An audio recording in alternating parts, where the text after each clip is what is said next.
સિહોરમાં ગુંદાળા વિસ્તારમાં આવેલ ગટરના પાણીના પ્રશ્નને લઈને એક પરિવાર ઘરને તાળા મારી બીજે સ્થાને રહેવા પહોંચ્યા। સિહોરના ગુંદાળા વિસ્તારમાં ગટરના પાણીનો નિવેડો ન આવતા રહેવાસી મકાન બદલી જતા રહ્યા છે। પાણીજન્ય રોગચાળો માથું ઊંચકી રહ્યો છે, છતાં તંત્રના પેટનું પાણી હલવાનું નામ લેતું નથી। લોકો હવે હિજરત કરવા મજબૂર બન્યા છે। સિહોરમાં સ્વચ્છતા એ માત્ર કાગળ ઉપર છે, જે હવે આ ડિજિટલ કાગળમાં છાપી છાપી કંટાળો આવી ગયો છે। ચારેકોર જોવો તો કચરોને, ગટરના પાણીની સમસ્યાઓને, માથાના દુખાવા જેવા ખરાબ રસ્તાઓ કે પ્રજા કદાચ આની સાથે જ જીવવાની ટેવ પાડી દીધી હોય તેવું લાગી રહ્યું છે।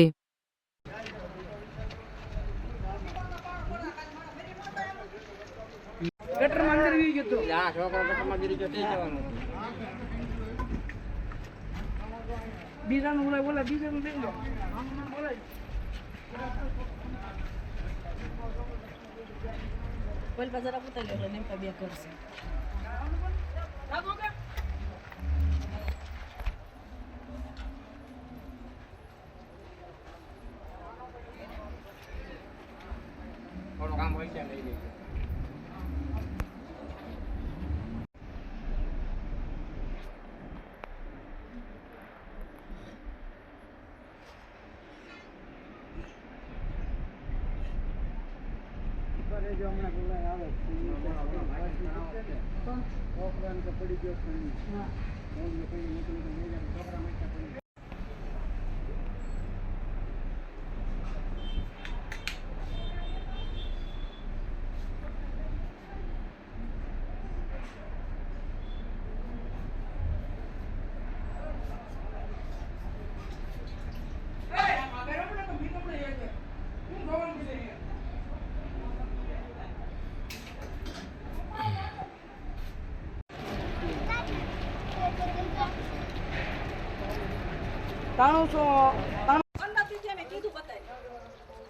પીવાના પાણી ઉપર બધું પડી ગયું છે। આ સંડાસ બાથરૂમ ઘરે લઈને રસોડા લઈને આવી ગયું છે। એમાં રસોઈ બનાવવા ક્યાં જાય? એટલો પ્રોબ્લેમ છે તો કોઈ ધ્યાન નથી દેતા। આવીને હરિયા લઈને આવે છે, એનું બધું બગડી જ જાય છે। અત્યારે કુંડી ખાલી કરવાની ક્યાં છે કે વોયલ નથી। વોર્ડ નંબર 2 ટોડાફટલી વિસ્તાર। અમે મારું નામ ભાનુબેન રવજીભાઈ। અમારા છોકરાનો છોકરો ગટરમાં પડી ગયો। 8 દીધા ગટર ખુલ્લી હતી, કેટલી વાર લખાયો પણ કોઈ આવતું નહોતું, કોઈ ધ્યાન દેતું નહોતું। રહી ગયો છોકરો। મારું નામ વિમલાબેન જીતુભાઈ ચૌહાણ છે। અમારા ઘરે એવી પરિસ્થિતિ છે કે અમે 15 થી બધી જાહેરાત કરવી છે, કોઈ અમારું સૂચના સાંભળતું જ નથી।